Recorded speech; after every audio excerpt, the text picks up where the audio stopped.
ఒక సుందరమైన పచ్చని అడవిలో పెద్ద ఆకు చెట్టు క్రింద పిట్టల కిలకిల ధ్వనిలో మామిడి పళ్ళ మధుర వాసనలో మింకు అనే ఆటపాట్ల కోతి ఊపిరి పీలుస్తూ ఆనందంగా ఊగుతూ నిద్రలేచాడు. మింకు చెట్ల మధ్య ఊగుతూ గాలిలో మామిడి పండ వాసనను పీలుస్తూ తన ఫేవరెట్ మామిడి చెట్టు వైపు పరుగెత్తాడు. కానీ ఆ చెట్టు దగ్గరికి చేరుకున్నప్పుడు షాక్! పండ్లు లేవు. ఆ, మింకు నా మామిడి పండ్లు ఎవరో తినేశారు అని అరిచాడు.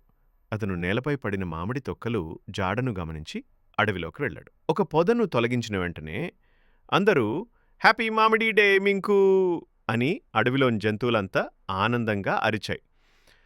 మామిడి జ్యూస్, మామిడి ఆకార బెలూన్లతో పార్టీ సాగింది. మింకు నవ్వాడు, నాట్యం చేశాడు, తన మిత్రుల్ని ఆలింగనం చేసుకున్నాడు.